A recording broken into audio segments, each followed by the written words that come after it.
Violent protests in Ethiopia's Amhara region. Plans to integrate local military forces into the national army and police have sparked a backlash. The government says the change is essential for national unity. So why is there such opposition? And does it risk instability? This is Inside Story.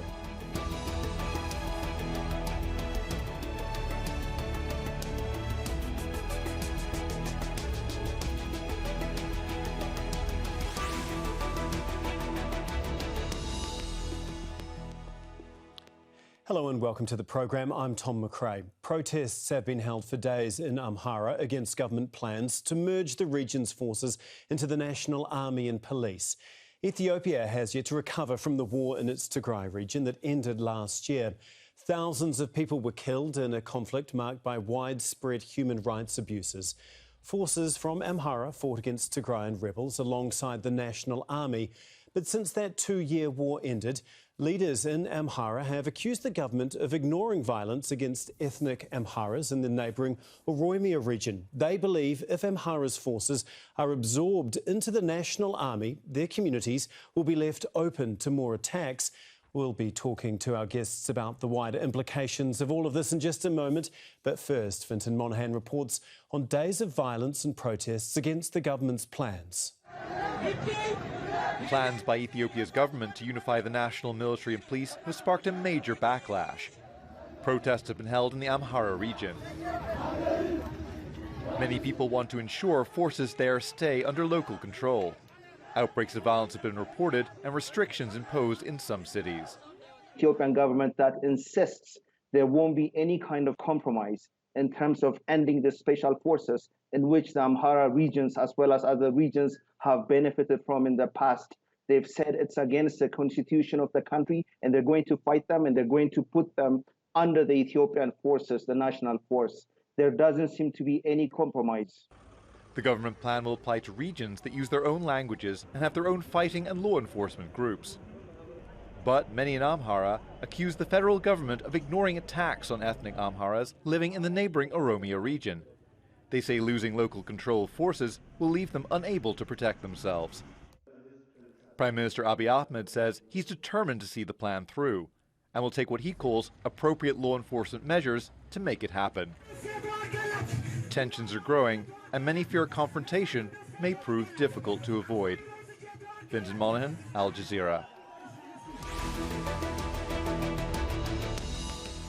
Okay, let's bring in our guests now. In Addis Ababa is Kemal Hashi Mohamoud, member of the Ethiopian Parliament. In Harrisonburg, Virginia is Etana Dinka, Assistant Professor of African History at James Madison University. He specialises in political history of Ethiopia and Africa. Also in Addis Ababa is Dessalegn Chanie, Senior member of the National Movement of Amhara, the main opposition party in the Ethiopian Parliament. A warm welcome to all of you. Thank you very much for being on Inside Story today. Dessalegn, if I can begin with you, can you just explain how large these protests have come and, I guess, the anger that's fueled them to this point? Thank you very much for having me. So the protests were very large and it encompassed almost every corner of the Amhara region. So people are demanding the federal government to reverse the decision to dismantle the Amhara special forces because currently the Amhara region is faced with a lot of threats, security threats, especially from the Tigray People's Liberation Front, because over the past 2 years, there were three rounds of aggressions and war that was conducted by the Tigrayan People's Liberation Front on the Amhara and Afar regions. So unless the TPLF is disarmed and its soldiers are demobilized, it creates a security risk and a security threat for the Amhara region. That's why our people are opposing the decision to dismantle it, because it is untimely and because there was no appropriate consultations and discussions with the concerned stakeholders. Okay. Kemal, when the Prime Minister made this announcement, was there any expectation that there would be a backlash like we've seen over the last 5 or 6 days? Thanks. I think in terms of expectations, whenever you implement any plan, there's a problem that things might happen differently. We know that there's been a lot of negative talks moving around the media, especially people who are out of the region and who want us to, anyway, always come against any plan that comes from the government. Even if the government is going to say this is the key to heaven, there are always people outside there who are going to come against and preach the people to come against government. But to be honest, in terms of government expectations, I would say this was a long-awaited solution for all Ethiopians, and it's all about reintegrating, the security forces throughout Ethiopia. It's not special to Amhara region, and it is believed that whatever clash is going on in some places of the country will really be solved when we have one strong, national army, which is going to be run only under one, chain of command. So in terms of expectations, I think I would rather say there is a lot of positive expectations because it was a demand from the community and something you do for the sake of the people. We always have a positive expectation. But I would think that there are people middling this very noble idea of, having a very strong one army. That's what I said. In terms of expectations, I think it will be more of positive expectations. But as an implementer, I think it might happen to be the different way. Okay. Etana, if I can bring you in here, how worried are you, how concerned are you about what you've seen over the last week or so? You've got both sides at the moment refusing really to take a backward step or compromise in any way. So what happens from here, do you think? It's worrisome, but it's important to look into some of the merits on both sides first, because this conflict goes much beyond what both sides want to say in public, at least at this time. When Addis Ababa went to war with Tigray, Addis Ababa, under the leadership of Abiy Ahmed, built a regional coalition which even goes beyond the border of Ethiopia. Amhara forces, the regional special unit, and Fano were key allies of Addis Ababa in invading or fighting against Tigray. Eritrea is another. Now, when Addis Ababa wanted to make peace with Tigray, at least with some concessions, Amhara forces went deeply angry. And the Amhara forces, particularly the nationalist movement rising in the Amhara region since recent years, are moving very fast and claiming a number of progress. But the problem is the claim coming from Amhara nationalism in the region seems to be unclear in many ways. Particularly over the last several months, there has been voices that puts claim on power in Addis Ababa. Now, Addis Ababa itself claimed that Amhara forces want us to overthrow it using some violent method, and for this, it closed main highways leading to Addis Ababa, claiming that Amhara forces are sending forces underground to overthrow it in Addis Ababa. If you look at these claims, the claim of Addis Ababa, on the other hand, is that it wants us to restore peace in the country. It wants us to disarm every regional force.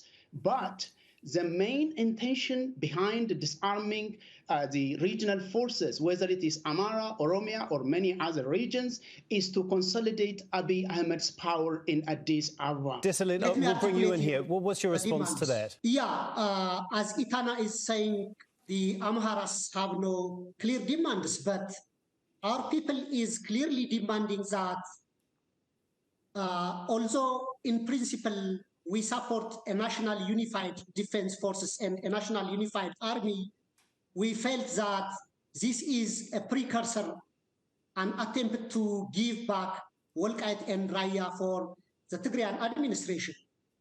Our people is demanding that we should have a security guarantee. We should have a security guarantee so that the Tigrayan forces would not attack us for the fourth round, because as per the Pretoria Agreement, it was agreed that the TPLF fighters will be disarmed and demobilized, but there is no clear evidence that disarmament is done and there is no any demobilization. So in the face of this, disarming and dismantling the Amhara special forces is like leaving our people without any security arrangement or security mechanism against the Tigrayans, but also within the region, within the Amhara region. For example, Ataye was burned, the town of Ataye was burned at least 10 consecutive times, and the federal security apparatus was not active in responding for these threats. So our demand is clear. It's not to overthrow the government, but to be able to get a security arrangement that can protect our people. I mean, the main argument seems to be that it will leave the region exposed to attacks by neighbouring areas, including the TPLF. But wouldn't a more unified national army actually be able to better defend against those attacks? You know, over the past years, for example, during the past 25 years, the Ethiopian National Defense Force was dominated by the TPLF. The majority of leadership was dominated by the TPLF. During that time, the Ethiopian National Defense Force has never given effective security for our people. By now, the Oromo-led Prosperity Party is also dominating the Ethiopian National Defense Forces. So we believe that unless the national security structures are fairly represented and properly reformed, it's very difficult for us to consider them as a truly national defense force. So in the short term, at least, we need to retain the Amhara Special Forces that has effectively defended our people from the TPLF aggression, but also it has effectively kept law and order within the region. Okay, Kemal, I want to bring you back in here. You know, I guess one of the arguments is that the Amhara forces have actually been more effective against the TPLF rather than the government forces that have been that they've been fighting alongside. What's your response to that? You know, the government forces have been rather ineffective over the last couple of years in fighting the TPLF. Thank you so much. Before answering your question, I would like to say something on two statements that came out from my other panelists here. One is that the whole point of reintegrating this this security force is to increase or consolidate the abuse power in Addis. And the other is also the idea of dismantling the special forces in Amhara region. And the third is going to be the current, national army is dominated by Oromos.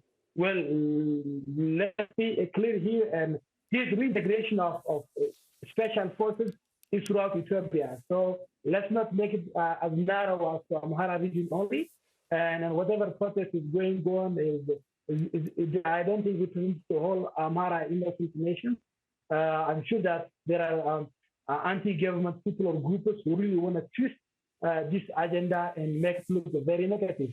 And speaking of the current army, there has been a lot of reform in the current army to the extent that it doesn't represent even any party. Forget a nation like Oromo or Amhara or whatever you say. They don't even represent or any party. Like, you know, the standard way of having a national army where they protect the country and they protect the constitution. Even if it comes to be against the Abiy himself, they are ready to be against, and that's the way they are formed. They are going to be sharpened. And I see my Dr. Dessalegn worry of that because they won't be fair to the Amhara region. I think what the government is saying is this is the special forces. If they want to join the National Defense Force, let them join. Forget what the calculation we have before, even now, in addition to the already existing number of armies that represent all Ethiopian nation nationalities.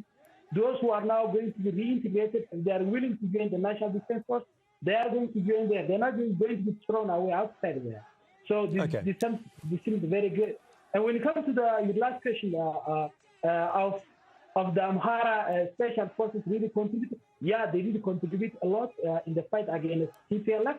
But let's not forget that TPLF happened to come to the middle of the region, and it was all the Ethiopian nations and nationalities who joined together to make sure that TPLF goes back to its existence within Tigray region, and at the end the war ended. So I don't think it's fair, and it gives an importance to all Ethiopian nations and nationalities who really fought for the sovereignty of this country against TPLF, to say that it was only the Amhara forces who really had made this war end and helped the federal government win over TPLF. Okay, I want to bring Etana back in. The Prime Minister, Abiy Ahmed, has insisted there won't be any type of compromise here, basically saying he will take appropriate law enforcement measures and vowed to press ahead, and I quote, even if a price had to be paid. Do you think that Ethiopia at this point in time is, the government's prepared to turn this explode this into a larger fight?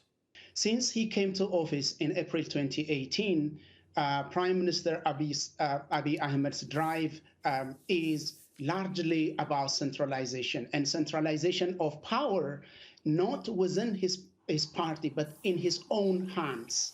And this trend is growing from time to time throughout Ethiopian history since the empire since it was founded as an empire by the close of the 19th century. Despite regime changes, this issue of centralization lingers on in Ethiopia, and it's a larger part of problems in the country.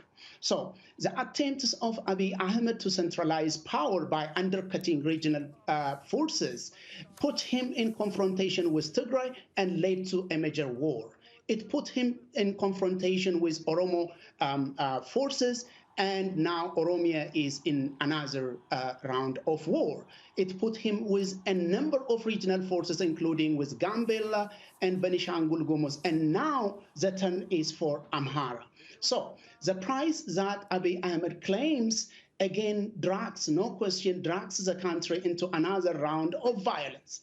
But the point must be made here, even if Abiy Ahmed's government is not committed to disarm other regional units, there are enough reasons in place to disarm Amhara forces.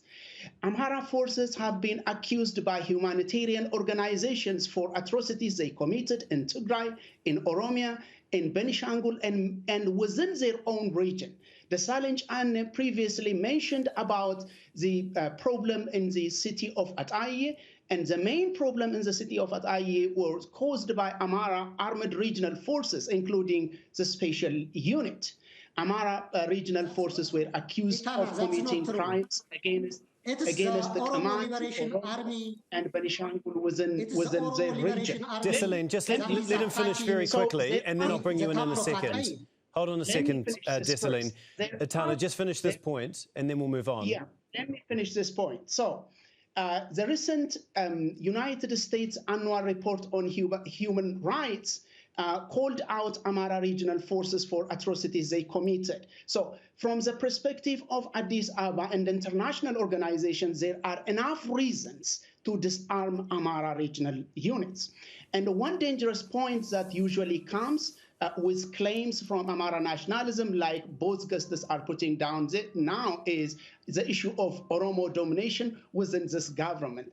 If you count the key federal offices today in Addis Ababa, most of them are already taken over by Amhara officials, both in the army, the intelligence, the economic sector. Okay, but Dessalegn, I'll give you a chance to respond to this now. This government in the Oromo image, despite the fact that the Prime Minister and his colleagues never claimed to be Oromo, both ideologically and by origin. They always claim that they work for Oromo, but Amhara nationalists always want to make the Addis Ababa government in the image of Oromo because they want to mobilize their forces, their people against the central government in Addis Ababa. And this is a very dangerous move because it is a conflict against all. setting Amhara against Oromo. It's a dangerous precedent. Okay, I want to thank you, Etana. I want to let Dessalegn respond to what you've been saying. Number one, the town of Ataye was frequently attacked by the Oromo Liberation Army and its cells that are stationed in the Oromo Special Zone of Amhara region. So they have burned down Ataye for 10 rounds. Number two, regarding the Oromo domination, it is clear during the TPLF's domination, 90% of the major key positions within the Ethiopian National Defense Force was controlled by the Tigrayans. What the Oromos are doing right now is to repeat the mistakes that's done by TPLF, and by now they started controlling the key positions of the Ethiopian National Defense Forces. But let me come to the most important point. The most important point for us is that the Amhara region has a security risk, so that our people is demanding that until the current security risks from the Oromo Liberation Army and the TPLF are removed, we don't mind about the dismantling or the existence of other special forces, but for the Amhara people, the Amhara Special Forces has been the part and parcel of the key security structure.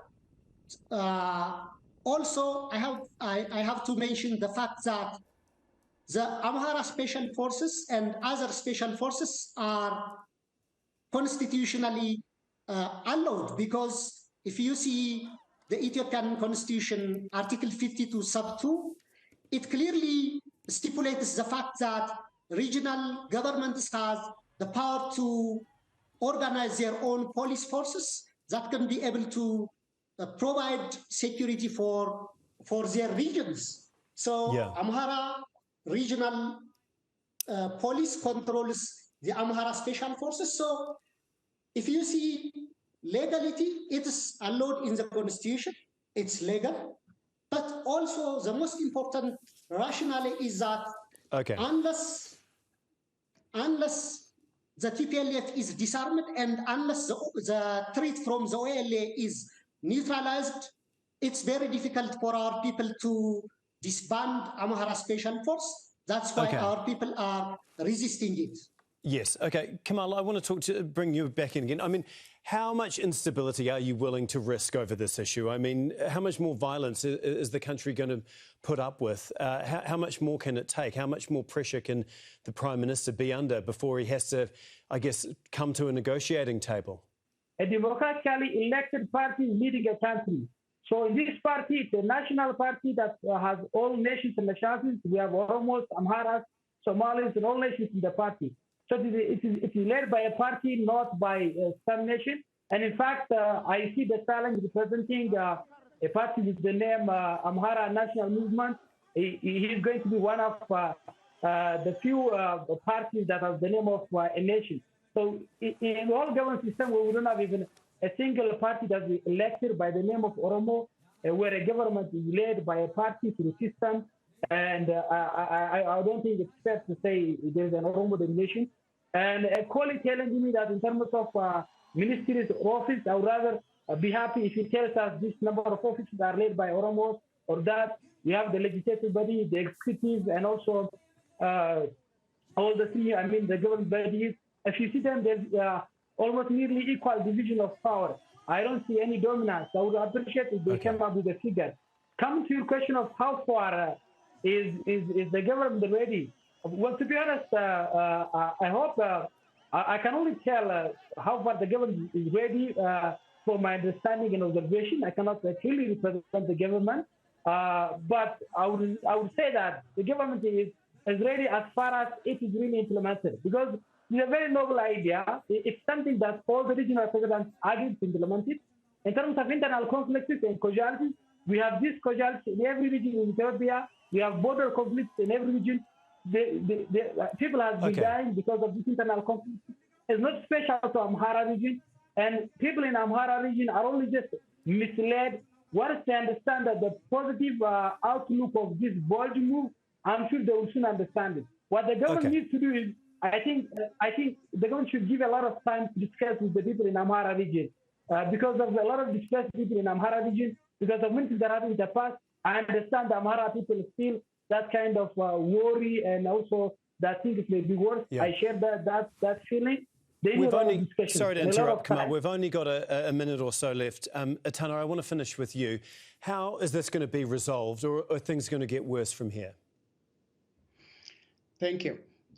One important point is the role of Addis Ababa again. The war in Tigray, like I said earlier, was caused because of interests in Addis Ababa, particularly the interest of Prime Minister Abiy Ahmed himself.